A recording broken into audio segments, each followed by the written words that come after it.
শিক্ষার্থীদের দিকে ধাবিত হচ্ছে চড়াও হওয়ার জন্য। এবং এখানে এখানে একটি অন্যরকম অবস্থা, মানে চারপাশে শিক্ষার্থী, আমরা চোখের সামনে দেখেছি একজন শিক্ষার্থী আহত হয়ে পড়ে আছে এবং পুলিশরা কিন্তু আবারও তাদেরকে এই যে পিছনে সরতে বাধ্য করেছে এবং তারা কিন্তু পিছনে সরছে। এবং এই মুহূর্তে ইন্টারকন্টিনেন্টাল হোটেলের সামনে কিন্তু পুলিশ এবং ছাত্রদের শিক্ষার্থীদের মুখোমুখি অবস্থান। এবং আমরা দেখেছি এরই মধ্যে বেশ কয়েকটি সাউন্ড গ্রেনেড এবং টিয়ার শেল নিক্ষেপ করতে এবং পরবর্তীতে তাদের ছত্রভঙ্গ করবার জন্য কিন্তু তাদের দিকে পুলিশ উদ্যত হয়ে আসলে ছুটে যায়, সেটাও কিন্তু আমরা দেখেছি। এবং আস্তে আস্তে ইন্টারকন্টিনেন্টালের সামনে কিন্তু ছাত্ররা অবস্থান করছে এবং পুলিশও সেই দিকে কিন্তু এগোচ্ছে। এবং এই চারপাশে কিন্তু একটা ধূম্র জালের সৃষ্টি হয়েছে এখানে।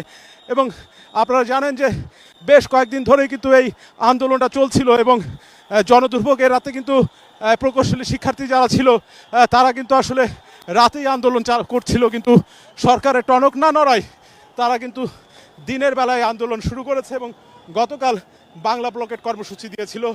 সেটির পর আজকেও কিন্তু বাংলা ব্লকেট ছিল, পাশাপাশি কিন্তু লং মার্চ টু ঢাকা এটিও ছিল। এবং এরপরে তারা দুপুর 1টা পর্যন্ত সময় বেঁধে দিয়েছিল। এই সময়ের মধ্যে যদি কোনো আশ্বাস না পাওয়া যায় তাহলে কিন্তু তারা বলেছিল যে সচিবালয় মুখে হবে এবং সচিবালয় ঘেরাও করবে। এবং পরবর্তীতে তারা সেই কাজটি আসলে যখন করতে গেল ঠিক তখনই কিন্তু পুলিশের বাধার মুখে পড়ে তারা।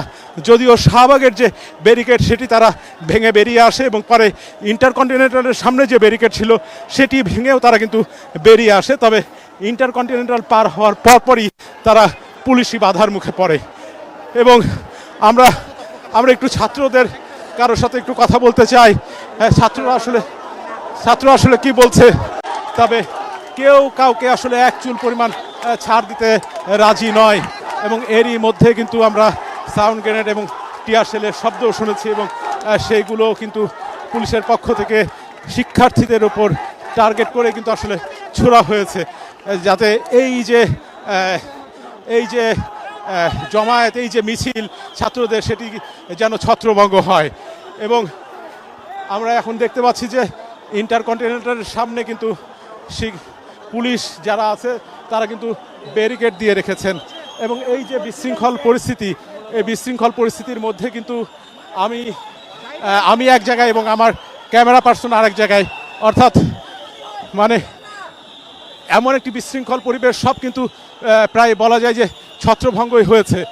এবং চোখ কিন্তু এখানে যারা আছে তাদের চোখ কিন্তু জ্বালা পোড়া করতেছে, কারণ সাউন্ড এবং আবারও একটি সাউন্ড গ্রেনেডের শব্দ আমাদের চোখের সামনেই।